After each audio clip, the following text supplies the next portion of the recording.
Back to our YouTube channel. അങ്ങനെ ഞാൻ ഗൾഫിലേക്ക് പോകാനായിട്ട് ഇനി ഒരു കുറച്ച് ദിവസങ്ങൾ കൂടെ ഉള്ളൂ. അപ്പോൾ അതിന് മുന്നോടിയായിട്ട് നമ്മൾ കുറച്ച് അമ്പലങ്ങളിലൊക്കെ പോകാനായിട്ട് ബാക്കിയുണ്ടായിരുന്നു. കല്യാണം റിലേറ്റഡ് ആയിട്ടൊക്കെ പോകണമെന്നൊക്കെ വിചാരിച്ച് ഇങ്ങനെ നീക്കി വെച്ചിരുന്നു. അപ്പോൾ ആ അമ്പലങ്ങൾ 1-2 അമ്പലങ്ങളിൽ പോകാനുണ്ടായിരുന്നു. അങ്ങനെ നമ്മളിന്ന് രാവിലെ മണ്ണാറശാല അമ്പലത്തിൽ പോകാൻ വേണ്ടിയിട്ട് ഇറങ്ങിയിരിക്കുകയാണ്. പിന്നെ ഞാൻ ഇന്ന് എൻ്റെ വീട്ടിലേക്ക് പോവാണ്. അതായത് പോകുന്നതിന് മുന്നോടിയായിട്ട് അവിടെയൊക്കെ യാത്ര വയ്ക്കാൻ വേണ്ടിയിട്ട് വീട്ടിലോട്ടും കൂടെ പോകുന്നുണ്ട്. അങ്ങനെ രാവിലെ നമ്മൾ കൊല്ലത്തുനിന്ന് ഇറങ്ങി. രാവിലെ ആണെങ്കിൽ നല്ല ചൂടും കാര്യങ്ങളൊക്കെ ആയിരുന്നു കേട്ടോ. ഇതാണ് നമ്മുടെ കൊല്ലത്ത് എനിക്ക് ഏറ്റവും ഇഷ്ടപ്പെട്ട കാര്യങ്ങൾ ഈ കായലും അവിടുത്തെ ഉള്ളൊരു കാറ്റും കാര്യങ്ങളൊക്കെയാണ് കേട്ടോ. അതായത് ഫിഷിംഗ് ബോട്ടും കാര്യങ്ങളൊക്കെ രാവിലെ ഇങ്ങനെ ഫിഷിംഗ് ഒക്കെ നടത്തി തിരിച്ചു വരികയാണോ അങ്ങോട്ട് പോകാനോ ഒന്നും അറിഞ്ഞുകൂടാ. അങ്ങനെ നമ്മൾ രാവിലെ നേരെ മണ്ണാർശാല അമ്പലത്തിലേക്ക് പോകണം. വലിയ ട്രാഫിക്കും കാര്യങ്ങളും തിരക്കുകളും ഒന്നുമില്ല. അപ്പോൾ ഇതാണ് നമ്മുടെ കൊല്ലം നീണ്ടകര പാലം.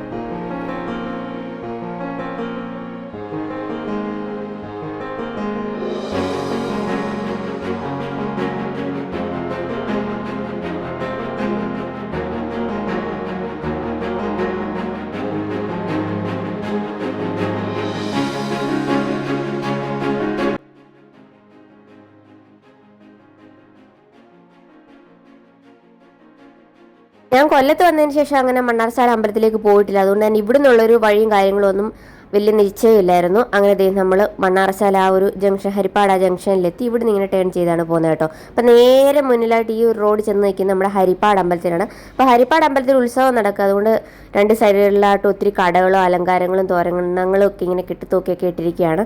പക്ഷെ നമുക്ക് ഓൾറെഡി നമ്മൾ കുറച്ച് ലേറ്റ് ആയതുകൊണ്ട് മണ്ണാറശാല അമ്പലത്തിൽ കയറാൻ താമസിച്ചാലോ എന്ന് വിചാരിച്ചാൽ അവിടെ കുറച്ച് വഴിപാടും കാര്യങ്ങളൊക്കെ ഉണ്ട്. അതുകൊണ്ട് നമ്മൾ ഹരിപ്പാട് അമ്പലത്തിൽ ഈ പോകുന്ന വഴിക്കൊന്ന് ജസ്റ്റ് പ്രാർത്ഥിച്ചിട്ട് പോയി.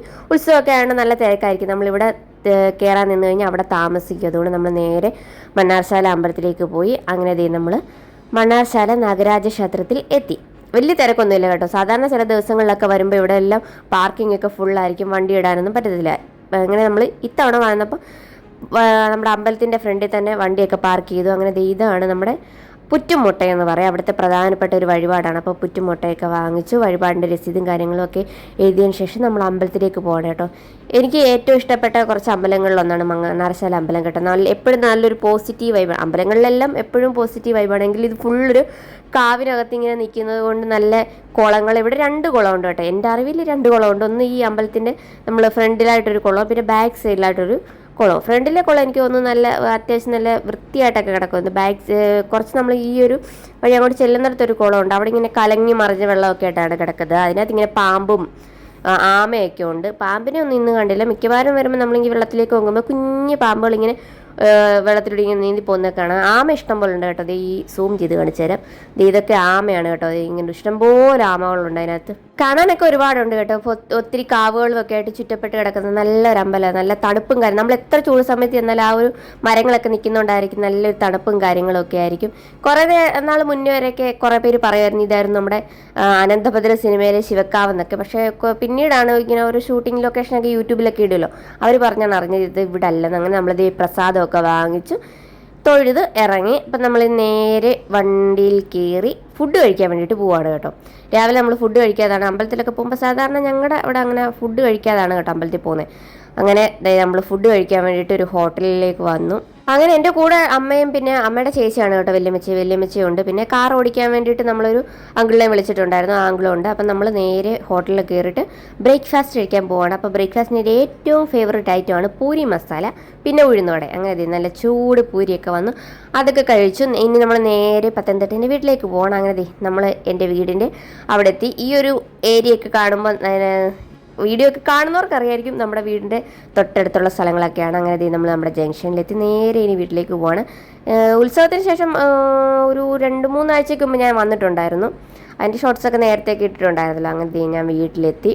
അപ്പോൾ അച്ഛൻ്റെ ജോലിയുടെ ഒക്കെ കാര്യങ്ങൾക്കൊക്കെ സാധനങ്ങൾ അങ്ങോട്ടും ഇങ്ങോട്ടും കൊണ്ടുപോകാനൊക്കെ വേണ്ടി നമ്മളൊരു പിക്കപ്പ് വാങ്ങിച്ചിട്ടുണ്ടായിരുന്നു കേട്ടോ. നേരത്തെ ഒരു ഷോർട്സ് കാണിച്ചിട്ടുണ്ടായിരുന്നു തോന്നുന്നു. അപ്പോൾ അതാണ് ആ ഫ്രണ്ടിൽ ഇങ്ങനെ കിടക്കുന്നത്. അങ്ങനെ നമ്മൾ വീട്ടിലെത്തി. അമ്മ ജോലി തിരക്കിലും കാര്യങ്ങളിലൊക്കെയാണ്. അപ്പോൾ നമ്മുടെ കുടുംബത്തിൽ മരണം ഉണ്ടായിരുന്നുകൊണ്ട് അച്ഛനും അച്ഛമ്മയൊക്കെ അവിടെ വിട്ട് പോയിരിക്കുകയാണ്. അനിയൻ ഹോസ്റ്റലിലാണ്. അങ്ങനെ അവിടെ ഞാനിവിടെ 3-4 ദിവസം സ്റ്റേ ആണ് കേട്ടോ എൻ്റെ വീട്ടിൽ. അങ്ങനെ ഗൾഫിലേക്ക് പോകുന്നതിന് മുന്നോടിയായിട്ട് എൻ്റെ മുടി ഒന്ന് സെറ്റാക്കാമെന്ന് വിചാരിച്ചു. അപ്പോൾ കല്യാണത്തിന് 1.5 മാസം മുമ്പേ ആയിരുന്നു ഞാൻ എൻ്റെ മുടി ബ്ലോ ഡ്രൈ ചെയ്തിട്ടുണ്ടായിരുന്നത് ലാസ്റ്റായിട്ട്. അപ്പോൾ ഈ ഒരു തലയുടെ ആ ഒരു തലയോട്ടിയുടെ ഭാഗത്തൊക്കെ നന്നായിട്ട് ചുരുണ്ടിട്ടുണ്ട്. നമ്മൾ കല്യാണം റിലേറ്റഡ് ആയിട്ടും കുറച്ച് ചുരുട്ടുകയും നിർത്തുകയൊക്കെ ചെയ്തുകൊണ്ടാണ് ഇപ്പോൾ ഇത്ര പെട്ടെന്ന് ഇത്രയും ഒരു അലമ്പായത്. ഇതിന് മുമ്പ് ചെയ്തപ്പോൾ ഏകദേശം ഒരു 8-9 മാസത്തോളമൊക്കെ നിന്നിട്ടുണ്ട്. ഇതിപ്പോൾ ഒരു 7 മാസത്തോളം ആയി. അങ്ങനെ രശ്മി ചേച്ചി എടുത്ത് തന്നെയാണ് ഞാൻ ഒരു 3 തവണയാണെന്ന് തോന്നുന്നു ചെയ്തിട്ടുള്ളത്. അപ്പോൾ 3 തവണ രശ്മി ചേച്ചി എടുത്ത് തന്നെയാണ് വന്നിട്ടുള്ളത്. അപ്പോൾ എൻ്റെ പഴയ ലുക്കിൽ വന്നു എന്ന് പറയുന്നതായിരിക്കും ശരി. കാരണം വെച്ചാൽ ഞാൻ മുടി ബ്ലോ ഡ്രൈ ചെയ്ത് കുറേ കാണിച്ചിട്ടുണ്ട്. അതുകൊണ്ട് ന്യൂ ലുക്ക് എന്ന് പറയാൻ പറ്റത്തില്ല. അങ്ങനെ കുറച്ച് ആളുകൾക്ക് ശേഷം ഞാൻ എൻ്റെ പഴയ ലുക്കിലേക്ക് തിരിച്ചു വന്നിരിക്കുകയാണ്. അങ്ങനെ നമ്മുടെ മുടിയൊക്കെ നല്ല സെറ്റായി. അപ്പോൾ ഇത് രശ്മി ചേച്ചിയുടെ പുതിയ ഷോപ്പാണ് കേട്ടോ. അപ്പോൾ അതിൻ്റെ കൺസ്ട്രക്ഷനും കാര്യങ്ങളും ഒക്കെ ഇങ്ങനെ നടക്കുന്നതേ ഉള്ളൂ. പണികളൊക്കെ ഇങ്ങനെ പുരോഗമിച്ചുകൊണ്ടൊക്കെ ഇരിക്കുന്നതേ ഉള്ളൂ. എന്നിട്ട് തന്നെയാണ് അവിടെ നേരത്തെ ഒരു ഷോപ്പ് ഉണ്ടായിരുന്നു. അപ്പോൾ അത് മാറിയിട്ട് ചേച്ചി പുതിയൊരു ഷോപ്പ് കുറച്ച് മോഡിഫൈ ഒക്കെ ചെയ്തൊരു ഷോപ്പ് തുടങ്ങിയിരിക്കുകയാണ്. അപ്പോൾ അവിടുത്തെ 1ാമത്തെ 2ാമത്തെ കണ്ട് ബ്ലോ ഡ്രൈ ആയിരുന്നു എൻ്റെ ഹെയറിൽ ചെയ്ത്. അങ്ങനെ വീട്ടിൽ വന്നു. പിറ്റേ ദിവസം ആയപ്പോഴത്തേക്ക് അമ്മയുടെ സ്പെഷ്യൽ ചിക്കൻ കറിയും കപ്പപ്പുഴുക്കും ഒക്കെ ഉണ്ടായിരുന്നു. അപ്പോൾ അമ്മ ഓൾറെഡി എല്ലാം സെറ്റായിട്ടൊക്കെ വെച്ചിരിക്കുകയാണ്. അങ്ങനെ ഞാൻ ഇളക്കാൻ വേണ്ടിയിട്ട് കയറി കേട്ടോ. ഒരു 12 മണിക്കായപ്പോൾ എനിക്ക് എന്താണെന്ന് അറിഞ്ഞൂടെ ഭയങ്കര വിശപ്പ് വന്നു. അപ്പോൾ പകുതി ആയിട്ടേ ഉണ്ടായിരുന്നുള്ളൂ. അപ്പോൾ ഞാൻ ഇളക്കാനൊക്കെ കയറി. അങ്ങനെ നമ്മുടെ കപ്പപ്പുഴുക്കും പോട്ടെ ചക്കപ്പുഴുക്ക് റെഡി ആയിട്ട് ഇരിക്കുകയാണ്. അങ്ങനെ ഇന്ന് ചക്കയും ചോറും പിന്നെ മാമ്പഴപ്പുളിശ്ശേരി ഉണ്ട്. അതൊക്കെ കൂട്ടിയിട്ട് ഒരു പിടി പിടിക്കാമെന്ന് വിചാരിച്ചു. അങ്ങനെ ചോറ്, ചക്ക, മാമ്പഴപ്പുളിശ്ശേരി, പിന്നെ നമ്മുടെ ചിക്കൻ കറി അത്രയും കൂടെ കൂട്ടിയിട്ട് ഒരു പിടി പിടിക്കാനായിട്ട് പോവുകയാണ്. എൻ്റെ ഒരു ഫേവററ്റ് കോമ്പിനേഷനാണ് കേട്ടോ ഈ ചക്കയും ചിക്കനും അതുപോലെ തന്നെ മാമ്പഴപ്പുളിശ്ശേരിയും. എനിക്ക് ഈ കോഴിയുടെ ഈ കഴുത്ത് ഭാഗമില്ലേ, ആ കഴുത്ത് ഭാഗമാണ് കേട്ടോ ഇത്. എനിക്ക് ചിക്കൻ്റെ ഓരോരുത്തർക്കും ചിക്കനൊക്കെ കഴിക്കുമ്പോൾ ഫേവറേറ്റ് ആയിട്ടുള്ള പാർട്ട് കാണുമല്ലോ. ചിലർക്ക് കരൾ കാണും, ചിലർക്ക് കൂമ്പ് കാണും, ചിലർക്ക് ഈ സോഫ്റ്റ് ആയിട്ടുള്ള ഭാഗം, ചിലർക്ക് ലെഗ് പീസ്, കാല്. അങ്ങനെ എനിക്ക് ഏറ്റവും ഫേവറേറ്റ് ആയിട്ടുള്ള ഭാഗമാണ് കേട്ടോ ഈ കഴുത്ത് ഭാഗം. പക്ഷേ എന്താണെന്നറിയത്തില്ല, എങ്ങനെ പോയാലും ആര് വിളമ്പിയാലും എനിക്ക് ആ കഴുത്ത് ഭാഗം കറക്റ്റ് കിട്ടാറുമുണ്ട്. അങ്ങനെ നമ്മൾ ചക്കയും നല്ല മാമ്പഴപ്പുളിശ്ശേരിയും നമ്മുടെ ചിക്കൻ കറിയൊക്കെ കൂട്ടിയിട്ട് നല്ല കുഴച്ച് റെഡി അടിക്കാൻ വേണ്ടിയിട്ട് പോവുകയാണ്. അപ്പോൾ ഞാൻ ഫോട്ടോ ഒക്കെ എടുത്ത് ചേട്ടൻ അയച്ചു കൊടുത്ത് കൊതിപ്പിച്ചിട്ടുണ്ടായിരുന്നു കേട്ടോ. ഇപ്പോൾ പ്രവാസികളെ കൊതിപ്പിക്കുക എന്നുള്ളതാണ് നമ്മുടെ നാട്ടിലിരിക്കുന്നവരുടെ ഒരു പ്രധാന വിനോദം. അങ്ങനെ നമ്മൾ ഫുഡൊക്കെ കഴിച്ചു. അന്ന് രാത്രി നമ്മൾ തുടരും സിനിമ കാണാൻ വേണ്ടിയിട്ട് പോവാണ് കേട്ടോ. ഞാൻ ഒത്തിരി നാളുകൾക്ക് ശേഷമാണ്, അതായത് ചേട്ടൻ ഗൾഫിലേക്ക് പോയതിന് ശേഷം ലാസ്റ്റ് കണ്ടത് ഞാൻ ചേട്ടൻ കൂടെ ഹലോ മമ്മി ആയിരുന്നു. അതിനുശേഷം പിന്നെ തിയേറ്ററിലൊന്നും പോയിട്ടില്ല. അങ്ങനെ നമ്മൾ പത്തനംതിട്ട ഐശ്വര്യയിലാണ് കേട്ടോ വന്നത്. അപ്പോൾ ഐശ്വര്യയിലും ട്രിറ്റിലും എല്ലാം നമുക്ക് തുടരുമാണ് ഓടിക്കൊണ്ടിരിക്കുന്നത്. തുടരും നമുക്കൊരു ലക്കായിരുന്നു. കാരണം തുടരും ഇറങ്ങി സെക്കൻഡ് ഡേ ആണ് നമ്മൾ ആ സിനിമ കണ്ടത്. അതുകൊണ്ട് ഒരുപാട് റിവ്യൂയോ കഥയുടെ ഹിൻസോ ഒന്നും അറിയുന്നതിന് മുമ്പ് നമുക്ക് അത് കാണാൻ വേണ്ടിയിട്ട് പറ്റി. അപ്പോൾ ഞങ്ങളെല്ലാവരും ഉണ്ടായിരുന്നു. അച്ഛൻ സമയമായപ്പോൾ ഒഴിവായി കേട്ടോ. അതുകൊണ്ട് ആ ഒരു ഗ്യാപ്പിൽ ടിക്കറ്റ് ഓൾറെഡി ബുക്ക് ചെയ്തുകൊണ്ട് അർജൻറ്റ് ഒരു ഫ്രണ്ട് ഉണ്ട്, പിന്നെ അപ്പയുണ്ട്, അപ്പയുടെ ഹസ്ബൻഡ് ഗൾഫിൽ നിന്ന് വന്നിട്ടുണ്ട്, മാമനുണ്ട്, പിള്ളേരുണ്ട്. അങ്ങനെ നമ്മളൊരു 5-8-10 പേര് ഒരുമിച്ച് തുടരും കാണാൻ വേണ്ടിയിട്ട് പോവുകയാണ്. ആദ്യത്തെ ഒരു സെക്കൻഡ് ഡേ തന്നെ കണ്ടതുകൊണ്ട് ഒരു വെള്ളിയാഴ്ച ആണെന്ന് തോന്നുന്നു തുടർന്ന് റിലീസ് ചെയ്ത്. നമ്മൾ ശനിയാഴ്ച തന്നെ അത് കണ്ടു. അതുകൊണ്ട് നമുക്ക് ഒരു ഫ്രഷ് ആയിട്ടുള്ള ഒരു മൂവി എക്സ്പീരിയൻസ് നമുക്ക് കിട്ടിയിട്ടുണ്ടായിരുന്നു കേട്ടോ. റിവ്യൂ ഒക്കെ കേട്ടിട്ട് പോയി കഴിഞ്ഞാൽ പിന്നെ ഒരലമ്പായിരിക്കുമല്ലോ. അങ്ങനെ സിനിമയെ പറ്റി ഇനിയിപ്പോൾ പറയേണ്ട ആവശ്യമൊന്നുമില്ലാന്ന് തോന്നുന്നു. എല്ലാവരും കണ്ടിട്ടുണ്ടായിരിക്കും. നല്ല കിഡിലൻ സിനിമയായിരുന്നു. അങ്ങനെ 2-3 ദിവസം അവിടെയൊക്കെ നിന്നതിന് ശേഷം ഞാൻ കൊല്ലത്തേക്ക് തിരിച്ചു വന്നു. ഇത് ഞാൻ ഗൾഫിലേക്ക് പോകുന്നതിൻ്റെ തലേ ദിവസമാണ് കേട്ടോ. അപ്പോൾ അമ്മ വന്നിട്ടുണ്ടായിരുന്നു. അമ്മയോട് ഞാൻ ഒരുപാട് നിർബന്ധിച്ച് അമ്മയെ ഞാൻ വിളിച്ചു വരുത്തി.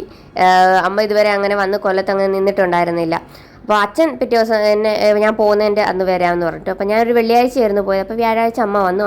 ഞാനും അമ്മയും കൂടെ പോയിട്ട്, കൊല്ലത്തെ അമ്മയും കൂടെ പോയിട്ട് അമ്മ ബസ്സിനായിരുന്നു വന്നത്. അമ്മയെ ഞങ്ങൾ ജംഗ്ഷനിൽ നിന്ന് ഓട്ടോയിൽ വിളിച്ചുകൊണ്ട് വന്നു. അപ്പോൾ അമ്മ കറിവേപ്പില കൊണ്ടുവന്നിട്ടുണ്ടായിരുന്നു എനിക്ക് കൊണ്ടുപോകാൻ വേണ്ടിയിട്ട്. അപ്പോൾ അതിനെ ഇങ്ങനെ വന്നപ്പോൾ തന്നെ ഊരി നമ്മൾ സിപ്പ് ലോക്ക് കവറിലാക്കി ഫ്രിഡ്ജിൽ വെക്കാൻ വേണ്ടിയിട്ട് പോവുകയാണ്.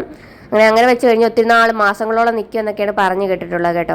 അപ്പം അമ്മ വന്ന വേഷത്തിൽ തന്നെ അവിടെ ഇരിക്കുകയാണ്. ഞാനും അമ്മയും കൂടെ അത് പെട്ടെന്ന് ശരിയാക്കിക്കൊണ്ടിരിക്കുകയാണ്. അപ്പം അമ്മയും എനിക്ക് പോകാൻ വേണ്ടിയിട്ടുള്ള ഓരോ കാര്യങ്ങളൊക്കെ ഇങ്ങനെ ഒരുക്കി കൂട്ടിക്കൊണ്ടൊക്കെ ഇരിക്കുകയാണ് കേട്ടോ. അങ്ങനെ നമ്മൾ സിപ്പ് ലോക്ക് കവറിനകത്ത് ഫുള്ളാക്കിയിട്ടുണ്ട്. അങ്ങനെ അമ്മ കൊണ്ടുവന്നത് കൊണ്ടായിരുന്നു. പിന്നെ കൊല്ലത്തെ അമ്മ അപ്പുറത്ത് വീട്ടിൽ നിന്നൊക്കെ കുറച്ചുകൂടെ ഒക്കെ വാങ്ങിച്ചിട്ടുണ്ട്. അപ്പോൾ ഇത് കൊണ്ടുപോകാൻ വേണ്ടിയിട്ട് എടുത്തു വെച്ചിരിക്കുന്ന സാധനങ്ങളാണ് ഏറ്റവും വലിയ ടെസ്റ്റ്. ഇതിൽ പകുതി സാധനങ്ങളോട് നമുക്ക് ഒഴിവാക്കേണ്ടി വന്നിട്ടുണ്ട്. 40 കിലോയുടെ ടിക്കറ്റായിരുന്നു നമ്മൾ എടുത്തത്. അതുകൊണ്ട് സാധനങ്ങൾ കൊണ്ടുപോകാൻ പറ്റുമെന്ന് വിചാരിച്ചു, പക്ഷേ പറ്റിയില്ല. അങ്ങനെ നമ്മൾ സാധനങ്ങളൊക്കെ അവിടെ എടുത്തിട്ടിട്ട് അത് കണ്ട് ഞാൻ തല ഇറക്കി മുറ്റത്തേക്ക് വന്നു. അപ്പോൾ അമ്മ അവിടെ ഫോണിലൊക്കെ നോക്കിക്കൊണ്ടിരിക്കുകയാണ്. സുമാമ ചെടിക്കൊക്കെ വെള്ളം ഒഴിച്ചോണ്ടിരിക്കുക. അപ്പോൾ പപ്പി അമ്മ വന്നത് പ്രമാണിച്ച് അമ്മ പിടിച്ച് കൂട്ടിലിട്ട് കേട്ടോ. കാരണം വെച്ച് കഴിഞ്ഞാൽ എൻ്റെ അമ്മയ്ക്ക് കുറച്ച് പേടിയാണ് ഈ പട്ടി ഇങ്ങനെ കടിക്കുമോ എന്നൊക്കെ ഉള്ളത്. അപ്പോൾ അവൾ വലിയ പാവം അഭിനയിച്ച് കിടക്കുവാണ്. ഇങ്ങനെ പാവം അഭിനയിച്ച് കാണുമ്പോൾ നമ്മൾ അവിടെ തുറന്നു വിടും. പക്ഷേ ഇന്ന് നിവർത്തിയില്ല തുറന്നു വിടും. അതുകൊണ്ട് അവളങ്ങനെ കൂട്ടിക്കിടക്കുകയാണ് കേട്ടോ. കുറച്ചൊരു 5-6 മണിക്കൂറൊക്കെ കഴിഞ്ഞ് അമ്മയെ കുറച്ച് അല്ലെങ്കിൽ അവൾക്ക് ഓൾറെഡി കുറച്ച് പരിചയമുണ്ട്. അതുകൊണ്ട് വലിയ കുറേയും കാര്യങ്ങളും ഒന്നും ഇല്ലായിരുന്നു. കടിക്കുമെന്ന് അറിഞ്ഞൂടാ കേട്ടോ. നമ്മളങ്ങനെ ആരെയും കടിക്കാൻ വേണ്ടിയിട്ട് വിട്ടുകൊടുത്തിട്ടൊന്നും ഇല്ല. എന്നാലും അവൾ കാണുമ്പോൾ കുരയ്ക്കുകയും ദേഹത്ത് ചടിക്കറാൻ വരികയൊക്കെ ചെയ്യും. അങ്ങനെ നമ്മൾ പോകാൻ വേണ്ടിയിട്ടുള്ള കാര്യങ്ങളൊക്കെ സെറ്റ് ആയിട്ടുണ്ട്. രാത്രി ഫുഡൊക്കെ കഴിച്ചിട്ട് ഞാൻ ഇതെല്ലാം കൂടെ ഒന്ന് പെട്ടിക്കകത്ത് അടുക്കാൻ വേണ്ടിയിട്ട് ഇങ്ങനെ ഇരിക്കുകയാണ്. എനിക്കിങ്ങനെ പെട്ടി അടുക്കിയുള്ള ശീലമൊന്നുമില്ല കേട്ടോ. നമ്മുടെ വീട്ടിൽ അങ്ങനെ ഗൾഫുകാരൊന്നുമില്ല. അച്ഛനൊക്കെ ആണെങ്കിലും നാട്ടിലായിരുന്നു ജോലി. അതുകൊണ്ട് ബ്രദേഴ്സോ അങ്ങനെ ആരും അങ്ങനെ ഗൾഫിലൊന്നും പോയിട്ടില്ല. അങ്ങനെ അതുകൊണ്ട് പെട്ടി പാക്ക് ചെയ്തുള്ളൊരു ശീലവും കാര്യങ്ങളും ഒന്നുമില്ല. എനിക്കും ഇല്ല, അമ്മയ്ക്കും ഇല്ല. പിന്നെ ഇവിടെ ആണെങ്കിലും ചേട്ടനും അച്ഛനും ഒക്കെ സ്വന്തമായിട്ടാണ് പാക്ക് ചെയ്യുന്നത്. അതുകൊണ്ട് ഇവിടെ അമ്മയ്ക്കും വലിയ പിടുത്തവും കാര്യങ്ങളും ഒന്നുമില്ല. അപ്പോൾ ചേട്ടൻ കുറച്ച് ഇതൊക്കെ പറഞ്ഞു തന്നിട്ടുണ്ടായിരുന്നു. അപ്പോൾ അന്ന് നമ്മൾ കഴിഞ്ഞ വ്ളോഗിൽ കണ്ടല്ലോ, നമ്മൾ തൂത്തുടച്ച് വെച്ച് നമ്മുടെ കാർഡ്ബോർഡ് ഉണ്ട്. അപ്പോൾ ആദ്യം തന്നെ കുക്കർ അതുപോലുള്ള സാധനങ്ങൾ, പിന്നെ അതിനകത്തേക്ക് ഓരോ സാധനങ്ങളൊക്കെ വെച്ച് ഫില്ല് ചെയ്യാമെന്ന് വിചാരിച്ചു. നമ്മുടെ ഇത് കുടംപുളിയാണ് കേട്ടോ, മീൻപുളി എന്നൊക്കെ പറയും. അങ്ങനെ പുളി കയറ്റി, പിന്നെ ഓരോ കാസറോളിനകത്തൊക്കെ മുളക് പൊടിയും മല്ലിപ്പൊടിയും ഒക്കെ കയറ്റി. ഹലോ, അപ്പോൾ ഇന്ന് വൈകിട്ടാണ് ഞാൻ അബുദാബിക്ക് പോകുന്നത്. അപ്പോൾ പെട്ടി വാങ്ങിക്കാനെ കൊണ്ട് ഇന്നലെ വൈകിട്ട് ഞാൻ നോക്കി. ഇന്നലെ കുറേ ബിസിയായിരുന്നു, കുറേ സാധനങ്ങളൊക്കെ വാങ്ങിക്കാനും കാര്യങ്ങളും ഒക്കെ ഉണ്ടായിരുന്നു. ഞാൻ വൈകിട്ട് നോക്കി 2 ബോക്സിനകത്തും പെട്ടിക്കകത്തൊക്കെ കയറ്റാനൊക്കെ നോക്കി. പക്ഷേ നല്ല പണി കിട്ടിയിരിക്കുകയാണ്. കാരണം വെയിറ്റ് നല്ല കൂടുതലാണ്. നമ്മൾ 40 കിലോയുടെ എക്സ്ട്രാ കാശ് കൊടുത്ത് 40 കിലോയുടെ ടിക്കറ്റും എടുത്തു. 10 കിലോ ഹാൻഡ് ബാഗും ഉണ്ട്. മൊത്തം 50 കിലോ ഉണ്ട്. പക്ഷേ ഇത് ഒത്തിരി കൂടുതലാണ്. അപ്പോൾ അതുകൊണ്ട് നമുക്ക് പെട്ടിയൊക്കെ പാക്ക് ചെയ്ത് അഴിച്ച് വീണ്ടും പാക്ക് ചെയ്യേണ്ടി വരും. എന്നിട്ട് ഇവിടെ വെയിറ്റ് നോക്കുന്നൊരു മെഷീനുണ്ട്. അത് എത്ര കറക്റ്റാണെന്ന് നമുക്ക് അറിഞ്ഞൂടാ. അതുകൊണ്ട് പിന്നെ നമുക്ക് ഇവിടെ അടുത്ത് ഈ കൊലയൊക്കെ തൂക്കുന്ന ഒരു ഷോപ്പുണ്ട്. അപ്പോൾ അവിടെ കൂടെ കൊണ്ടുപോയി ഒന്ന് വെയിറ്റ് ഇതാക്കാമെന്ന് വിചാരിച്ചിട്ടാണ്. കാരണം ആദ്യമായിട്ട് പോവല്ലേ, ഇത് പെട്ടി എയർപോർട്ടിൽ വെച്ച് വെയിറ്റ് കൂടി തുറക്കേണ്ടി വന്നു കഴിഞ്ഞാൽ സീനാവും. അതുകൊണ്ട് ഇവിടുന്ന് തന്നെ ഉറപ്പിച്ച് പോകാമെന്ന് വിചാരിച്ചിട്ടാണ്. അപ്പോൾ നമുക്ക് പെട്ടി വീണ്ടും പാക്ക് ചെയ്യാം. ഇന്നലെ വൈകിട്ട് ഞാൻ പാക്ക് ചെയ്യുന്ന കുറച്ച് വീഡിയോ എടുത്ത് വെച്ചിട്ടുണ്ട്. അതൊന്നും ആയില്ല, ഇതില്ല. അതെല്ലാം ഇനി വെളിയിൽ ഇറക്കിയാലേ പറ്റത്തുള്ളൂ. ഇന്ന് സമയം 7:45. ഇപ്പോൾ ഉച്ചയോടെ അടുപ്പിച്ചെങ്കിൽ ഇത് പാക്കിങ് കഴിയണമെങ്കിൽ നമുക്കിത് കടയിൽ കൊണ്ടുപോയി തൂക്കിക്കാൻ പറ്റത്തുള്ളൂ. അപ്പോൾ നമുക്ക് പാക്ക് ചെയ്യാം. ബാക്ക്ഗ്രൗണ്ടൊക്കെ ആരും ശ്രദ്ധിക്കേണ്ട കേട്ടോ. കാരണം പാക്കിങ്ങിൻ്റെതായ അലമ്പായിട്ട് കിടക്കുകയാണ്. എല്ലാം മൊത്തം വാരി വലിച്ച്. ഇന്നലെ കിടക്കാനോ തലവേദന എടുക്കുമായിരുന്നു. എല്ലാം കൂടെ വാരി വലിച്ച് വെളിയിലേക്ക് ഇട്ടിട്ടാണ് കിടന്നുറങ്ങി. അപ്പോൾ ഇനി അതെല്ലാം വീണ്ടും പാക്ക് ചെയ്യണം.